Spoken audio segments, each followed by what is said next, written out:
صحیح مسلم کے الفاظ ہیں، اللہ کے نبی اپنی بیٹی فاطمہ سے ملنے کے لیے رات کا ٹائم ہے، شام کا ٹائم ہے، اللہ کے نبی اپنی بیٹی فاطمہ کے گھر پہنچے، دروازے پر پہنچے، کوئی چیز آپ کو نظر آئی، آپ کے چہرے پر ناگواری کا اثر ظاہر ہوا، کچھ ایسا تھا جو آپ کو برا لگا اور آپ واپس چلے آئے۔ بیٹی کو پتا چلا میرے ابا آئے تھے اور آ کر کے واپس چلے گئے۔ بیٹا ہوتا تو دھیان نہ دیتا، لیکن بیٹیاں بہت دھیان دیتی ہیں، بیٹیاں بہت دھیان دیتی ہیں۔ بیٹی تو اپنے ماں باپ کا چہرہ دیکھ کر کے پڑھ لیتی ہے کہ ابا ناراض ہے، اماں ناراض ہے،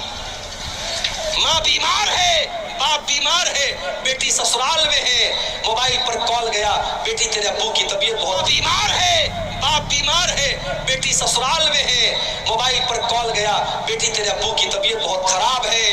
وہ بیچاری اپنے سارے کام دھام چھوڑ کر کے دوڑی دوڑی آتی ہے کہ میرا باپ بیمار ہے، پہلے میں اپنے باپ کی حال چال لے لوں، اس کے بعد کام ہوتا رہے گا۔ بیٹا اسی گھر میں رہتا ہے، کام دھام کرتا ہے، باپ بستر پہ پڑا ہے، بیٹے کو فرصت نہیں ہے کہ اپنے باپ کو ایک نظر آ کر کے دیکھ لے، اس سے 2 منٹ بات کر لے۔ اس کے بعد بھی ہم لوگ بیٹوں کے لیے تڑپتے ہیں، اور بیٹیاں پیدا ہوتی ہیں تو ماتھے پر بل پڑ جاتا ہے۔ حضرت فاطمہ کو پتا چلا ابا جان آئے تھے، واپس چلے گئے، ہم نے کون سی غلطی کر دی؟ حضرت علی آتے ہیں، اے اللہ کے نبی کیا بات ہے، آپ ہمارے گھر پر آئے اور دروازے سے واپس چلے گئے، اے اللہ کے نبی اگر کوئی خطا ہو گئی، کوئی غلطی ہو گئی تو بتا دیجئے۔